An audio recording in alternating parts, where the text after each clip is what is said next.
I think our first extract homebrew was it. I don't even remember it was that bad. Yeah, don't count It was a that. drain pour. He did ask what you brewed. Yeah, so what was the first? The first beer that, the first like decent, drinkable, all grain. It was. I think I made it in the fall when everyone was, doing pumpkin beers, and those were really big. So I said, I'm gonna make a beer with squash instead of pumpkin.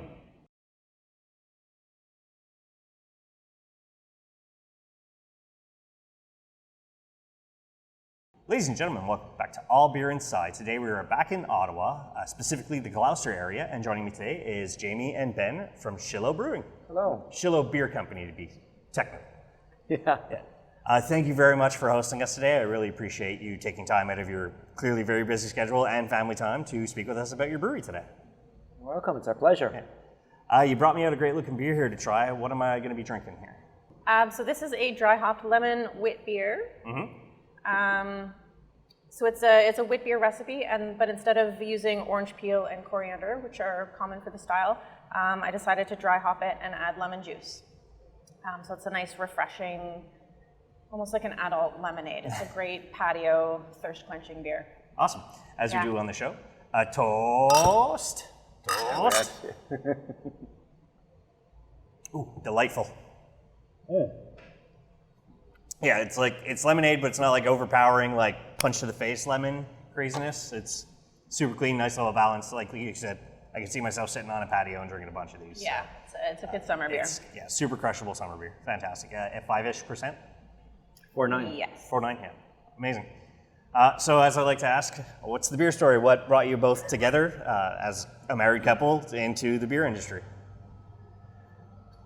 Okay. Okay. Well, I don't know. We both come by food and beverage, quite honestly. Having spent many years in hospitality and myself as a sommelier in the beverage world and other capacities. Jamie in the craft beer world, working also with cheese and other such artisanal products throughout Ontario. And I don't know if there was one specific thing that triggered us. It was just a kind of a path that led us towards exploring craft beer, exploring home brewing, and then ultimately realizing that I wasn't any good at it.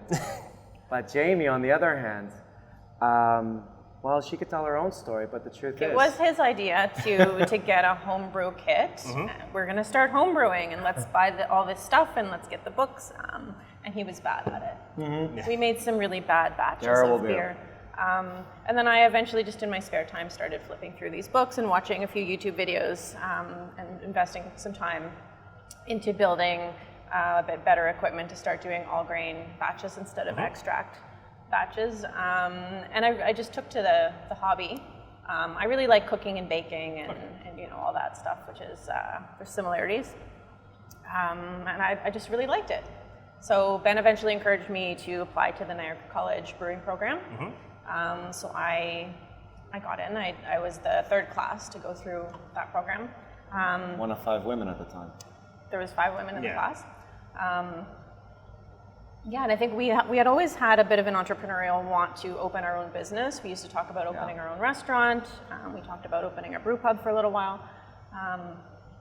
That was the idea, that we were going to start our own thing. And then that eventually turned into a brewery in Ottawa. Now, as a woman in brewing, it's very clear that this is still very much a boys' game still. A lot of guys look like me who do this stuff. What made you decide, I'm going to be one of those women who are going to break through this stereotype of it's just not a boys' game anymore? Yeah, I don't think that was ever really part of my thought process. Okay. I mean, it's definitely something that I kind of have to deal with as I go through. I've been fortunate enough to work at some really great beer restaurants, and the owners, the managers, my coworkers were all really great at sharing beer knowledge with me. I worked at Bar Volo years and years ago. I worked at Beer Bistro. Okay. I eventually got to the point where I was doing all of this stuff, beer training for Beer Bistro. So I was lucky enough to be in places that really helped me grow in my knowledge of beer. So that's where I was coming from. It wasn't really like having to fight my way through in that respect. I do, like, you know, it's modern age. People should just do what makes you happy despite what anybody else thinks, right? And clearly, you guys have been open 3-4 years now, give or take? This place has been open for 1 year. 1 year, okay. Before that, we were contract brewing since 2014. Okay, yeah, so you've been making clearly beer for a while now, and with the 1 year location, it's very nice to have you out there. I know I've had your Bitter Waitress and your Beer Snob from the LCBOs before, and then I was in the area doing, pretty sure, family stuff, and I'm like, oh, I've never been here before. And you're one of the few places that are still, like, were open on a Sunday during the pandemic. So I came in, I grabbed a few beers and rushed out because at the time there was no drinking inside because there was still a worldwide pandemic going on. And it was nice to, like, find you guys kind of surrounded in this area, and Jordan St. John having his map also helps. So Right. it's always nice to see there's more beers to try. You've had clearly a lot more since I was here, I think last March.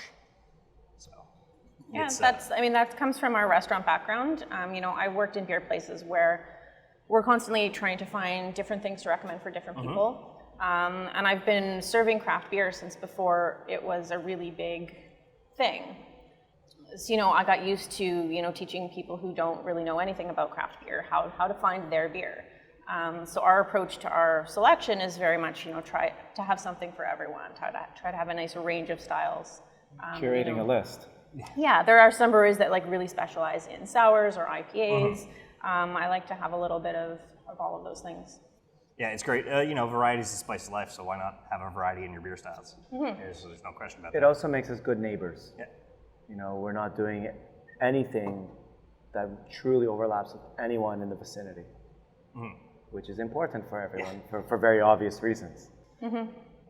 I mean, the way I see it is there's plenty of craft beer for everybody. Share the love. There's no question about it, you know. Most of my paycheck when I'm drinking beer is craft beer, unless I'm at a stadium event where they don't have it. Unfortunately, that's still a reality, but if I can get a craft beer somewhere, I'm buying a craft beer. There's no question about it. So to me, it's always, that's what our show's about, that's what I'm about, is supporting local businesses. Buy local and talk local. Yeah. You know, word of mouth has to be an action plan for people as consumers. And we see that a lot here actually in Ottawa versus other places in Ontario. There's a really amazing grassroots kind of consumer support for the local breweries here.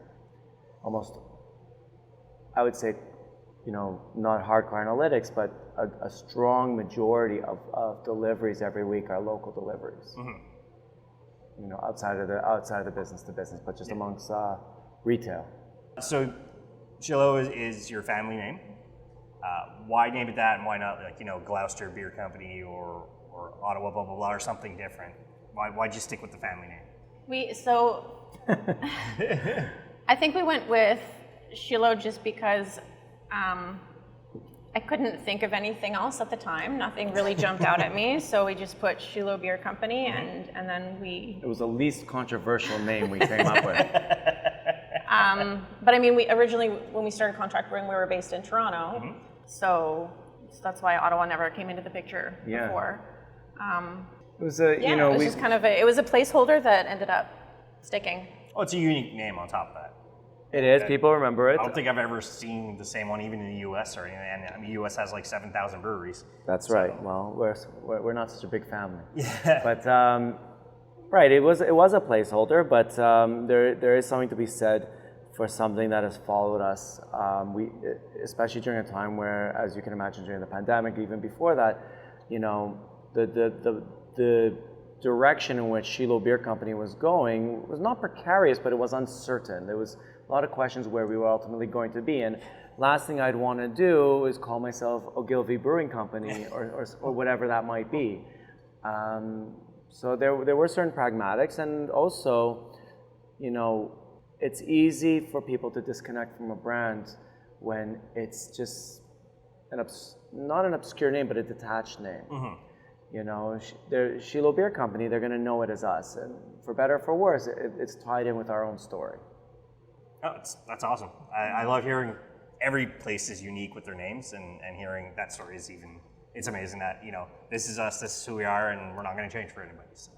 I think also, you know, Ben, who's mostly in charge of the sales, gets a lot of comments about just our approach to service, and that definitely comes from our hospitality background, and that is unique to us and you know where we come from, why we started the company. So yeah, the placeholder name just fits. So I mean, a year into the pandemic, you're like, we're opening a location. That I can't imagine the curveball that must have thrown you guys, considering. This is not just something, it's like a pop-up shop. You can't just simply do this. There's planning, there's getting the equipment in, there's canning. Are we going to do a canning line? Are we going to do bottles? Are we going to do this? Like, what made you decide, okay, well, the pandemic's happening, we have to, Let's open a this has business. to happen. Oh, Jamie, what made us decide right now? So, I mean, we had been planning to open our own physical brewery for years and years, and the wheels were already in motion at the point that the pandemic hit. We had already made certain, moves towards financing the place. So at that point, we had to choose either to push forward and keep going and persevere, or to completely shut it all down. And at that point, it was, well, we were probably going to close the business altogether, and it just broke our hearts to think of doing that. So we kept going, and it wasn't easy. Trying to, because at first, the banks were saying, oh yeah, things will be okay. We're still gonna give people loans, and then that turned, obviously. So Turned south on a dime. It was a struggle to just get open. So we had to rewrite a lot of the business plan. We had to pare down a lot of things. Originally we wanted to have a bit more of a restaurant concept, some food service. We had to kind of pare down to okay, what's the basic minimum that we need to do just to get operating, and then hopefully build up from there. So that's where we are. As with the restrictions being a lot less ever since, are people filling in this place during the week when you guys are open? I know you have some selective hours, but are people still coming in, grabbing a couple of pints nearby? Because you're in a fairly industrial area. Yeah, people are still starting to realize that we're here. And we've also been slowly, we didn't have the tap room area set up at first, so kind of we added that, and then we just added some outdoor seating as well. So kind of we're slowly expanding our We changed our sign. opportunities. Yeah, but we are seeing more people come in and sit and have drinks in the tap room. Right, so there are folks that we're getting a lot of referrals from other businesses to come. Ottawa Beer Drinkers Society, that whole group, many of them saying, we were so sorry we haven't come to see you sooner, and they're making up for it now. I made a joke about the sign, but the sign on the pylon was recently lowered to eye level for people driving by, and that's actually increased traffic. But the big thing that's going to come up is this whole area is developing, it's gentrifying. So starting now, but over the next 2 to 5 years, there's condominiums popping up, there's all sorts of things that are happening.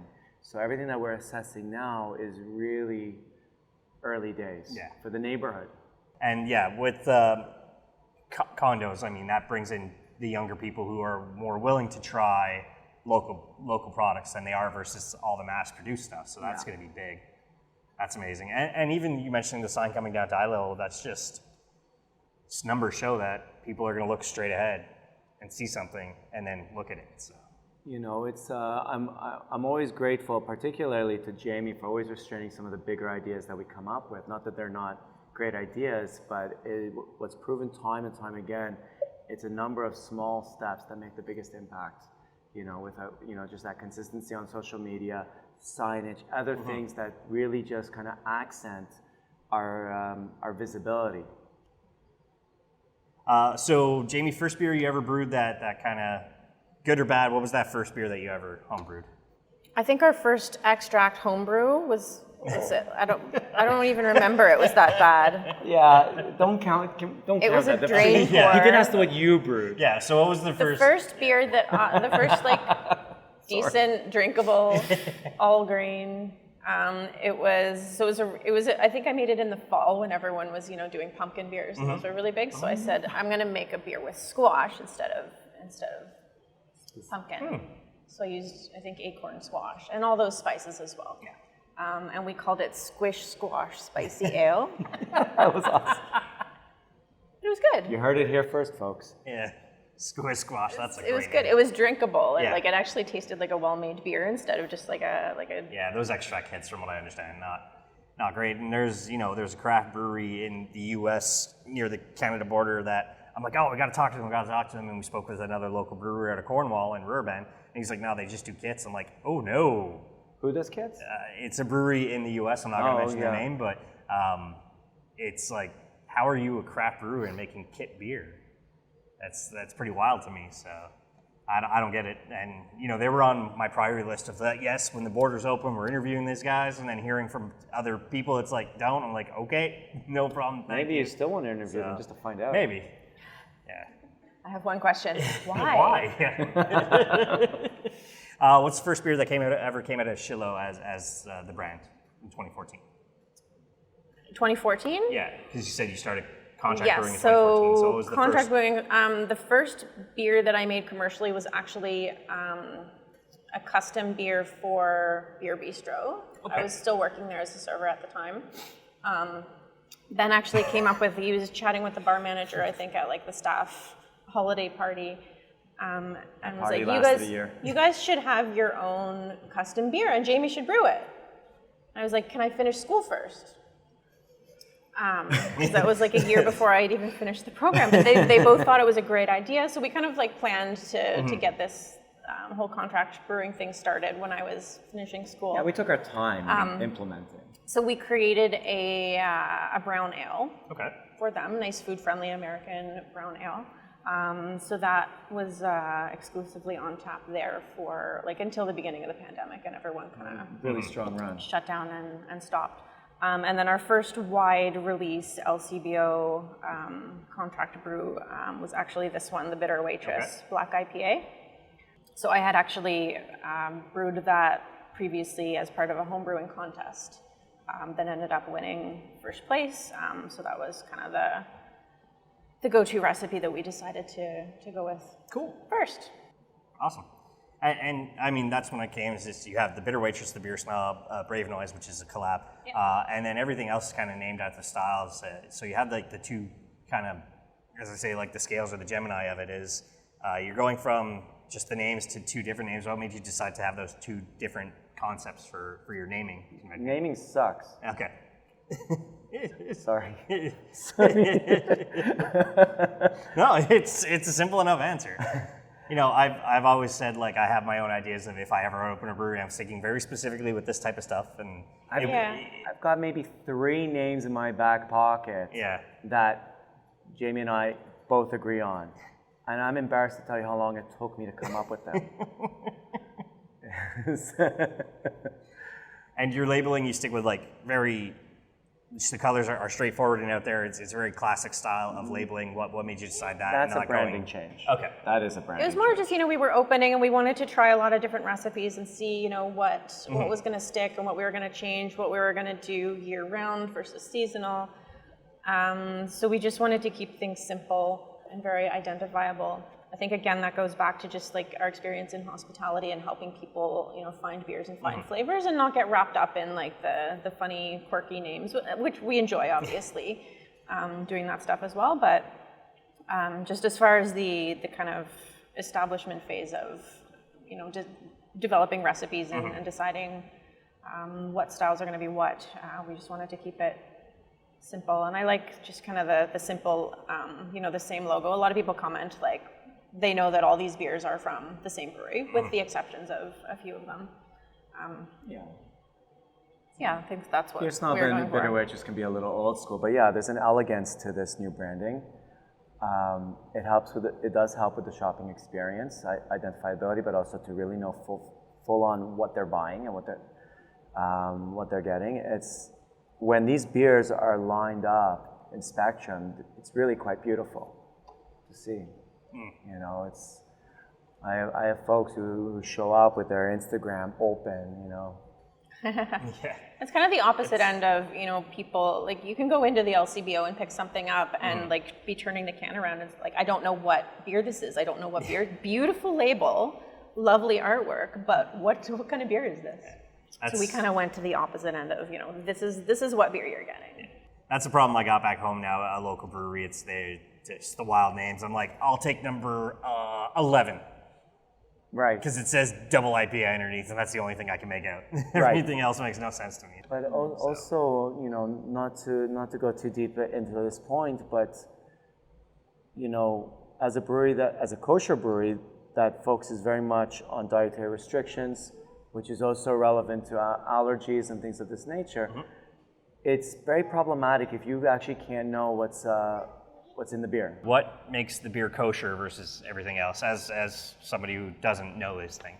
So in a nutshell, it's first off, our beers are all supervised by a mashgiach, someone who is responsible for the kosher certification of the place and the environment. What they're watching it and working with us to ensure is that all of our ingredients are kosher, our processes are kosher, and what does that relate to the consumer?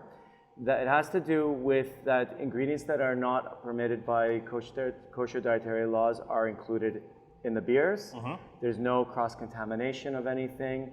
And just as a caveat, for the most part, your regular beers with your 4 basic ingredients typically don't require the same level of certification. It's all the other stuff that goes in the fruits, the spices, the flavorings, everything else. So I brought it up specifically to point out that part of what we do is we ensure all the labels include ingredients, allergen declarations, everything, because we don't hide anything that goes into the beer. For us, it's because of kosher observance, but this is beneficial to anyone with any dietary restriction. Yeah, I mean, especially now with how many people are discovering their gluten intolerances, because we didn't really know it was a gluten intolerance back in the day, but now we do. So it's even I know in Quebec there was Glutenberg, that's like your big one, and it's like non-gluten beer, and I'm like, weird, and I drink it, I'm like, it tastes the same. Right. And then I discussed it with somebody who's got celiac, and she's like, no, they literally, it's still the same ingredients, but there's just so little that it just gets burned off during the process of the alcohol ratio. That's right. So it's pretty crazy that like here, I'm starting to see it now, like the ingredients are containing this, and if you're allergic to this, like, sorry, it sucks for you, but. You know, it's like even like, you know, sours, for example, that, you know, stuff that goes into the SAQ or the LCBO, they go through a rigorous process of vetting the ingredients and allergens and Canadian labeling laws. But what if you're buying from a brewery and they threw a tub of yogurt in to sour it? Yeah. Not getting deep down to that, and it's not a dig at anyone's process. But for us, if we were to do that, we would have to declare that there's dairy in it, so on and so forth, and begin the process of that level of transparency. No, and being transparent to your clientele is a huge thing. You have faithful customers who are like, I love this concept of, like, you guys aren't messing around. Here's straightforward. We're straightforward with what we're doing. We don't mess around at all. No. So that's awesome. I'd like to ask collabs. So you mentioned you had brewed a beer for the restaurant you're working for, but have you done any other collabs when it comes to your oatmeal stout? Did you work with a local farmer to get the oatmeal, or for your wheat, are you working with local farmers from that? And then maybe future collabs you'd like to do when it comes to brewing a beer? I haven't done any specific collaborations yet, other than just the Brave Noise, which I think a lot of people are familiar with. I don't work with any farmers other than that I send my spent grain to a local family farm. I don't know, I've been so busy this last year, I haven't really had time to sit down and think about who we can collaborate with. Right, so there are partnerships that develop with restaurant groups and hotels that we do a lot of bespoke brewing, like inspired very much by what we did with Beer Bistro. There's probably, and I'm not going to put Jamie on the spot, but there's probably a wish list of people I know in my mind that I would love to collaborate with. But it's early days, and we need to make sure that our feet are well wet before we step off. If you'd like to even shout out like some guys either Ottawa or Canada-wide, like a couple of dream collabs that we finally have the time to do this, who would be a few of those? Now, I'm sure you'd love to go out to Little Beast and deal with Erin, but... She's great. Yeah. Yeah. But anybody, I'd like to deal with one of the Pauls or somebody else. You want in to the pick a area. couple, and I'll pick a couple, because Yeah. we never spoke about it, but I know. I mean, if you go ahead. I know any haven't thought American about it breweries enough you'd to love really- to brew with, or overseas, like any kind of dream collabs, that's what we like to ask. So So there are places overseas that I'd like to work with, but that's more because I want to go back to Israel. Yeah. That's more because of European breweries and other things like that. But I know from my perspective, and this is my view on it. Jamie has not discussed this with me. Little Beast is great. I'd love to work with people like Jason Tremblay, Luc Bimfontaine, at Godspeed. I would love to, working with folks like Tooth and Nail. There's just some amazing people out there that I think are doing very special things that I find to be very inspiring from a craft perspective, but also, professionally speaking, have been inspiring, at least to myself. Yeah. And as a side note, Canada-wide, I know that I would love nothing more than to, go bug Ian at Driftwood and say, hey, can we play? Yeah. Jamie, yourself, any kind of dream collabs? I can't think of anything. I haven't had time to sit and dream over this last year. She's a busy brewer. Yes. Well, there's nothing wrong with that. Being busy and keeping your fridges fairly stocked, because I'm sure you get rushes of people just coming in and buying beer. And I can't imagine what it's like Friday, because like I said, industrial area is, okay, I'm coming here, I'm buying like a 6 or a 12, and then I'm going home and I'm just sitting in my backyard. So. Yeah. Yeah, I think it would. I mean, I'd love to see a lot more collaborations in general with the women. The women who are brewmasters, owners brewmasters. It would be cool to start seeing some national or even international with some brewers in the States. Yeah. There's been a little bit of that happening, and it'd be nice to see more of it. Because I know she started in Quebec, Roxy, she's got the Beer Babes collaborations going on, and each one is like a Imperial Stout, but it's with a brewery, and the ladies go in, and it's almost like the Pink Boot Society as well, which is another thing that we think is great. Friends of ours at Kanawaki Brewing, he just made his first Pink Boots, and it's like, oh, this beer's fantastic. So, and the Brave Noise, every one I've had has been great. And same thing with the Black is Beautiful beers. Like every kind of charity beer, I guess is the way to say it. Like they've all, for the here's the base recipe and make it your own, all the beers have been great that I've had. So I can't really complain at all. Yeah. So I know you both, you got your kids. But if there's a time where you could just, the two of you, or even with the kids, take a beer-based vacation when you have the time, it's a little safer to travel, because it's still like wearing masks on plane for hours on end. Kind of sucks, but it's got to be done. But it's a beercation you've never taken that you'd love to. Have you ever thought about this? I have. Okay. What have you got? It's not Belgium, actually. Okay. I would really like to go to Italy. Interesting. Particularly Rome. Much of the beer's in Tuscany, but that's fine. But Rome, first off, there's lots of things that we can eat and consume and enjoy over there. But it's an unbelievable craft beer scene that's developing in Italy that I would be very interested to explore. That would be one. Okay. I would say maybe Denver. Yeah. Denver, yeah. Yeah, I mean, there's a huge no beer beer scene. there. Go out for the GABF or something. Yeah. So there's a brewery there called Great Divide, which many people are familiar with. And I had a lot of their beers a long time ago, back when I worked at Volo, actually. And a few of their beers have inspired some of my recipes. So that's a brewery that I definitely like to check out. And I know of Denver, I don't know the name of it, but they have a cidery that is kosher certified. Yes, they do. I don't remember either, but... So I think that would be a fun place to explore the beer scene. And Ben, you mentioned Israel before. How is, somebody who's completely blind to that, how is the craft beer scene in Israel? So it's exciting. It's early days. Okay. But it's not immature either. Like there's been craft beer there now for a little while. So the mass-produced beers, so to speak, there are already based on the LCBOs. So they're the Israeli palate's already accustomed to a very different quality level of beer. No adjuncts, nothing else. But you have a lot of people that, first off, you have expats from the U.S. who set up shop there, who are doing things. What a surprise!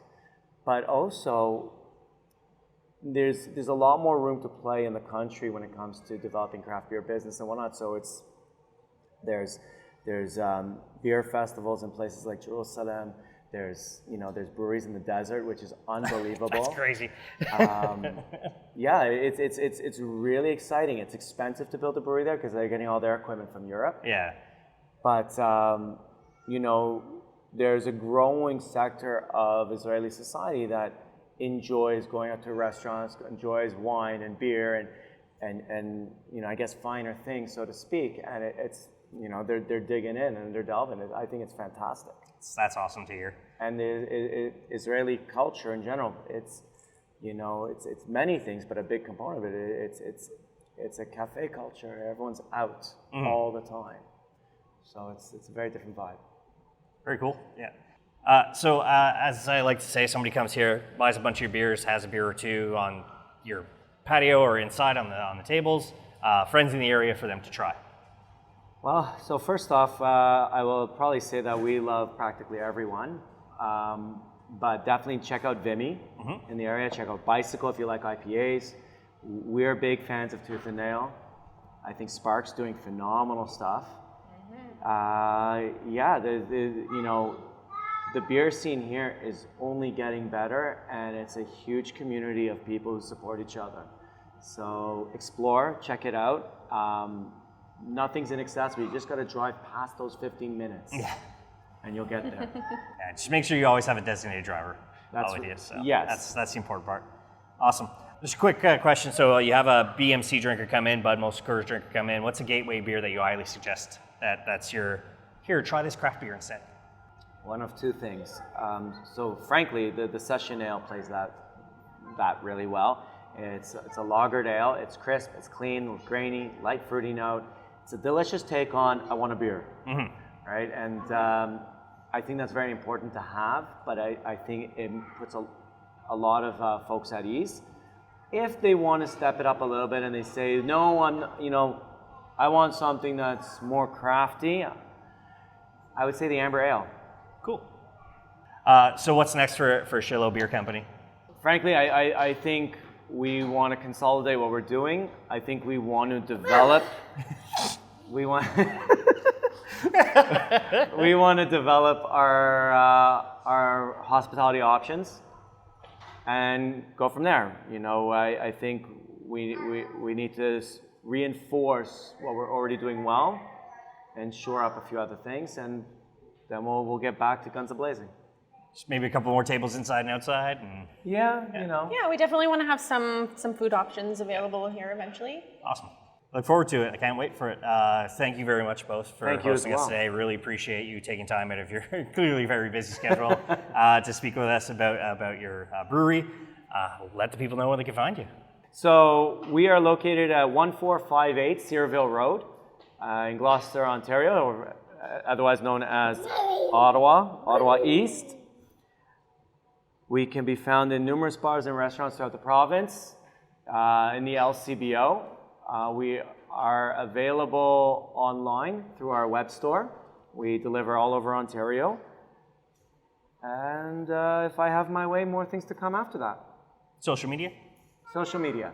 Where are we? We're on Instagram, Facebook, Twitter. Yeah. And all the usual ones. All the usual. Okay. It's usually at Shillow Beer. Okay. Shillowbeer.com. Perfect. So we're going to add all that in the show notes. As for us, the website is allbeerinside.com, at allbeerinside on all social media. And as I say at the end of all episodes, drink craft, not crap. There we go.